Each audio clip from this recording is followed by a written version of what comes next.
Welcome alpha. இங்கே கர்த்தர் நம்மளுக்கு எப்படி ஜெபம் பண்ண வேண்டும் என்றதுக்கு சொல்லிக் கொடுக்குறார். மத்தேயு 7ஆம் அதிகாரம் 7வது வசனம், கேளுங்கள் அப்பொழுது உங்களுக்கு கொடுக்கப்படும், தேடுங்கள் அப்பொழுது கண்டடைவீர்கள், தட்டுங்கள் அப்பொழுது திறக்கப்படும். 3 ரூல்ஸ், பிளெயின் ரூல்ஸ் கொடுக்குறாரு. நீ கேட்டினா உங்களுக்கு கொடுக்கப்படும், தேட்டா கண்டடைவீங்க, தட்டுங்கள் உங்களுக்கு திறக்கப்படும். ஏனென்றால் கேட்கிற எவனும் பெற்றுக்கொள்கிறான், தேடுகிறவனுக்கு கண்டடைகிறான், தட்டுகிறவனுக்கு இது திறக்கப்படும். இதுக்கு எக்ஸ்பிளனேஷன் வர அவர் கொடுக்குறாரு. உங்களுக்கு எந்த மனுஷனாகவும் தன்னத்தில் அப்பத்தை கேட்கிற தன் மகனுக்கு கல்லை கொடுப்பானா? No father will give.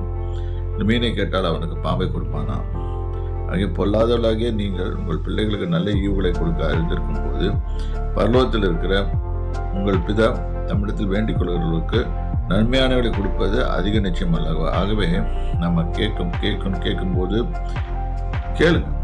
B frank and asking God. எனக்கு இது வேணும்னு கேளுங்க. ஆனால் அவர் சித்தத்தின்படி கேளுங்க.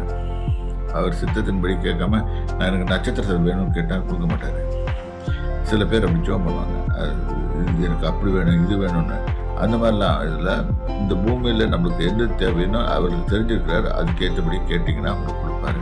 கேளுங்கள் கொடுக்கப்படும், கட்டுங்கள் திறக்கப்படும், தேடுங்கள் கண்டடைவீர்கள்.